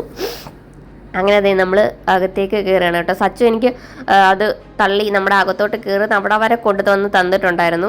ഇനി ഇതുവഴി നടന്നു അവർ നല്ല തിരക്കായി, ഞാൻ വല്ലവരും ഇടിച്ചിട്ടുണ്ടാവുമെന്ന് വിചാരിച്ച് ഞാൻ സച്ചിനോട് പറഞ്ഞു എനിക്ക് അവിടെ വരെ ഒന്ന് കൊണ്ടുതരാനായിട്ട്. അപ്പോൾ D1 നിന്നാണ് കേട്ടോ നമ്മുടെ ഡിപ്പാർച്ചർ. അബുദാബി, ഷാർജ അങ്ങനെയുള്ളിടത്തോട്ടെല്ലാം നമ്മൾ D1 അവിടെ ഉണ്ടല്ലോ, അവിടെ കൂടാണ് നമ്മൾ അകത്തേക്ക് കയറുന്നത്. അപ്പോൾ നേരത്തെ അച്ഛനെയും ചേട്ടനെയൊക്കെ കൊണ്ടുവിടാൻ വന്നപ്പം കണ്ട് പരിചയമൊക്കെ ഉണ്ട്. അങ്ങനെ നമ്മൾ ഒരു 2:30 വരെ അവിടെ നിന്നു. പിന്നെ ഞാൻ കയറി. കാരണം വെച്ച് കഴിഞ്ഞാൽ അകത്തെ കാര്യങ്ങളൊന്നും നമുക്ക് പരിചയമില്ലാത്തതുകൊണ്ട് ഒരുപാട് സമയം എടുക്കാൻ സാധ്യതയുണ്ട്. അതുകൊണ്ട് ഇനി അവിടെ നിന്ന് വെറുതെ ഡിലേ ആക്കണ്ടെന്ന് വിചാരിച്ചിട്ട് യാത്രയൊക്കെ ചോദിച്ചു. അപ്പം അമ്മമാർക്കും അച്ഛനും എല്ലാവർക്കും പൊതുവെ വലിയ സങ്കടമൊക്കെ ഉണ്ടായിരുന്നു. എനിക്ക് സങ്കടമില്ല എന്ന് പറയുന്നില്ല, പക്ഷെ സങ്കടത്തെക്കാൾ കൂടുതൽ സന്തോഷമായിരുന്നു. അത് നമ്മളെന്താ ഒരു ലോങ് ഡിസ്റ്റൻസ് റിലേഷൻഷിപ്പിലേക്ക് ഇരിക്കുന്ന കപ്പിൾസിനൊക്കെ പറഞ്ഞാൽ മനസ്സിലാവും നമുക്ക് ആ ഒരു സമയത്ത് സന്തോഷം എന്ന് പറഞ്ഞു കഴിഞ്ഞാൽ. അങ്ങനെ ഞാൻ എയർപോർട്ടിനകത്തേക്ക് കയറുകയാണ്. അപ്പോൾ നമ്മുടെ വ്ളോഗ് തൽക്കാലം ഇന്നത്തെ വ്ളോഗ് ഇവിടെ വെച്ച് നിർത്തുകയാണ്. ഇപ്പം തന്നെ ഒരുപാട് ലെങ്ത് ആയിട്ടുണ്ടായിരിക്കും, ഒത്തിരി ആയിക്കഴിഞ്ഞാൽ ബോറടിക്കും. അപ്പോൾ എയർപോർട്ടിനകത്തെ പ്രോസസ്സും കാര്യങ്ങളൊക്കെ ആദ്യമായിട്ടൊക്കെ പോകുന്നവർക്ക് സഹായമാകുന്ന രീതിയിലും എന്നെക്കൊണ്ട് പറ്റുന്ന രീതിയിലൊക്കെ കുറേ കാര്യങ്ങളൊക്കെ എടുത്ത് വെച്ചിട്ടുണ്ട്. അതൊക്കെ നമുക്ക് അടുത്ത വീഡിയോയിൽ ഡീറ്റെയിൽ ആയിട്ട് ഞാൻ എല്ലാം കാണിച്ചു തരാം. നമ്മൾ ഫ്ലൈറ്റിൽ കയറുമ്പോൾ ഉള്ള കാര്യങ്ങളും എല്ലാം എടുത്ത് വെച്ചിട്ടുണ്ട്. അപ്പോൾ നമുക്ക് അതൊക്കെ അടുത്ത വീഡിയോയിൽ കാണാം. അതുവരെ എല്ലാവരും സേഫായിട്ടിരിക്കുക, സന്തോഷമായിട്ടിരിക്കുക. ഇപ്പോൾ കേരളത്തിലൊക്കെ ഫുൾ മഴയും കാര്യങ്ങളും വെള്ളപ്പൊക്കമൊക്കെ ആണെന്ന് കേൾക്കുന്നു. അപ്പോൾ എല്ലാവരും സേഫായിട്ടും ഒക്കെ ഇരിക്കുക, പറ്റുന്ന രീതിയിലൊക്കെ എല്ലാവരും സേഫാവാൻ നോക്കുക. അപ്പോൾ നമുക്ക് എത്രയും പെട്ടെന്ന് അടുത്ത വീഡിയോയിൽ കാണാം. അപ്പോൾ ചാനൽ ഇഷ്ടപ്പെട്ടവരൊക്കെ ലൈക്ക് ചെയ്യുക, ഷെയർ ചെയ്യുക, സബ്സ്ക്രൈബ് ചെയ്ത് കൂടെ കൂടുക.